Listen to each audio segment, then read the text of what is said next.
Hi Bazala Bamzito, welcome to Mkosi no Makajeni. I am Umakajeni. So guys, today I wanted us to talk about march that is happening in Eastern Cape. Guys, Eastern Cape is on fire because of Amazulu or abantu from KZN namaXhosa that are fighting against this thing yale Igbo or Igwe chief le ethi yona ifuna ukuba chief of Eastern Cape. Guys, before I come back with my commentary, let's just post my videos of Eastern Cape today and what is happening in Eastern Cape today. Sineyiphithi la sithi siyabheka emuva nangumfana wethu uyakhala la uqhamuka ugijima uzoma la because ade kugibela ade khulunywa phezu kwemoto agibele phezu kwemoto akhiphe iskipa aveze la esegwazwe khona managerin emile la bathi omunye wabo uthe ewela managerin avela amshayisa ngemoto so oyedwa ushayisa imoto oyedwa ugwaziwe usuke lapha amaphoyisa abize kuthiwa amaphoyisa just guys, we have to go. It's getting bad la. It's getting really bad. Wazani guys, wazani. Neputi bashaya idolo kanje. Abadubuli. Aya sambeni kodwa kusofika amaphoyisa problem. Manje abantu sebecasule yilokho ukuthi ama-Nigerian agwaze lo mfana ahambe afeyotshela amaphoyisa angathi angazi noma abanake bese bizathini. Ubani manje ushisa amathayili abantu bakhona umphakathi ke manje sekumphakathi ke manje umphakathi uvele wajabula wathi na amazulu they started singing and shouting ukuthi abahamba so umphakathi njengamanje odiniwe yabo umphakathi is losing it yabo because uphi nendawo umakhathi abamtholi lo man. Okay guys, so that is what is happening right now. Ngifuna nibone because I know how intatheli are bazoveza sekusha as if kubele waqala lapha aqalanga lapha uqala manager yabona khona kuyamashwa athi managerian wona ngeke azayivala izitolo zabo kade bebalindile yabo. So that's the part I don't get. What does that mean? Mangabe nithi abantu bemasha nithi nina ngeni ivali izitolo zeni kanjani nisuka lapho nizogwaza umuntu on top of that omunye nimshayisa ngemoto yabo mase abantu ke just lost it. After that they lost it ngoba amaphoyisa nawo khona maybe that nangu umuntu wagibela. The nice thing is usimpi ugibe phezu kwemoto le bes address akuyona because isiphithi thina sinake ukususe kuzosayina memorandum kwa memorandum leyo ugcina ngasayinwanga yabo. Futhi bekhona ngaleso sikhathi besakhuluma ingizwe estage nangu phayela umthatha eduze kwakhe nami kuthiwa ngilinde la sengizolandela bese landela kanjalo kwathi kusanjalo hayi nakho sesiyenza kuthiwa umuntu segwaziwe mase gwazela gibele stage at the same time and I'm surprised ukuthi azikho into azithele ezivezayo le image wagibela uSimpiwe egwaziwe emhlanje waveza umhlanje ukuthi ugwaziwe mayisuka from ugwaza lapho kuthiwa khona nomunye sambe sombheka ushayise imoto yabo abantu bemba lokho bahlukanele basabalala. What needs to happen to East London is all that land must be managed by us Nigerians, the rightful owners of Eastern Cape. We need to bring more Nigerians to come live here, like over hundreds of thousands people. This will be the way Africa unites.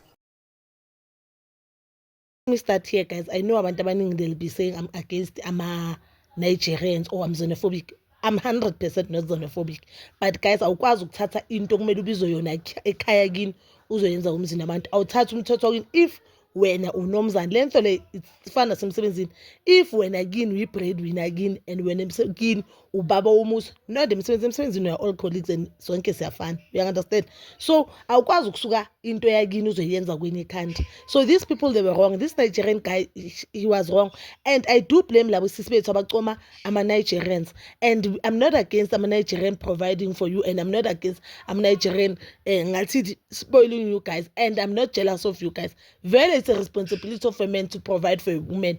So into esuke ngiqasule ngani ukuthi nisusa labantu leni balethe la or labantu basuka le beze la, then wena ufika la ushada naye mnika ikhadi lokuthi ahlale la eSouth Africa, then you give this man a right to feel as if he's a South African. He's not a South African, guys.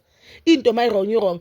But innocent people, they're being hurt today. La Nigerian, they feel like they do have a right to fight against South Africans today. Bamshayelana umntana abantu. Bamgwazelana umunye umuntu. because this march has been planned. They knew about this march. If they had peace and they wanted peace, ngabe bavala ama-shop abo, they didn't open today. Kuthiwa vala nama-shop, there's a strike when they feel like they do not want to close the shop. But in everything that is happening now, Eastern Cape, I feel like I should blame the government, or I blame the government more than everyone. I'll tell you why I blame the government. This thing had a president, not the president. This thing had a king. This guy, he is not even a king. They a king la Eastern Cape. And they feel like East London should be owned or should be ruled by Nigerian. I don't know, because even Nigerian, they are not even our neighboring countries. Maybe they feel like like as they said, some part of South Africa, they belong. If no, land in South Africa. I don't know. So I don't understand why I feel like Anjalo.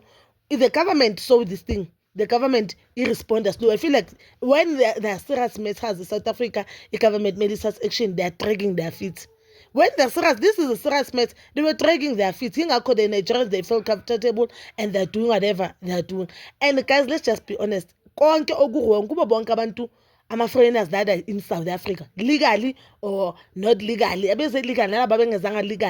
Abekho abantu ohlupha njengama-Nigerians. Sikhala nge-human trafficking ngama-Nigerians. Sikhala nge-grape ama-Nigerian. Sikhala ngabosisi aba-abuse ama-Nigerian. You'll never, it is rare ukuthi uve kuthiwa umuntu wasemaputo nangu utshontsha umntwana. It is rare ukuthi uzwe kuthiwa nangu umuntu wasemaputo uvule shop ukuthengisa idakamuza lapho. It is so rare. But ama-Nigerians, guys, they are very dangerous, these people. And they are not here to build, they are here to destroy our country. And they are not here for survival. They are here just to destroy us and take over South Africa because they feel like South African. You have your own problems in your country. Go fix your country, say. You have your own problems in your own country. Go fix your country, say. Ama-Nigerians, uzobathola bathengisa imoto ezitshontshiwe. Imoto ezingekho endleleni ama-Nigerians ayazithengisa. Corner by corner banama-shop. They are rich. But it's a play ukuthi ba-afford ukuhlala wede. Because bonke bahlala town anyeke uthola Nigerian elokishini. But you'll find iZimbabwe elokishini adlalela emkhukhwini to show lo muntu eyiphandela uphila ngokuchina, uphila ngokuthengisa. But ama-Nigerians ufuna nje ukuthi ikhipha abazithengisa as a fake, abazithengisa lapha town. Do you wanna tell me ukuthi yizo sibenza ukuthi ba-afford ukuthenga i-Porsche? Yizo siba-afford ezenza ukuthi ba-afford ukuphilisa le mpilo abaphilisa le mantombazana angakwazi ukwamukela isimo and afuna easy life? Because we wanted me ukuthi bonke labantu abajoyina ama-Nigerians, they want love. And into engicasula ngani mawasanithela induku lama-Nigerians nibuya ngikhala kithi yiso kumele sinizwele ubuhlungu. Do I feel like abantu base-KZN ba-wrong or le masha bongizi wrong? No, I don't feel like they are wrong. Because the only way i-government yethu thina ikwazi ukurespond to the situation is this way. It's this way. And I hope ukuthi akunamuntu wa-South Africa ozobosha. I hope and pray ukuthi akunamuntu wa-South Africa ozobosha. And if khona umuntu wase-South Africa ozobosha, I think it's high time as South Africans sibambane and stand for what is right and stand for our country.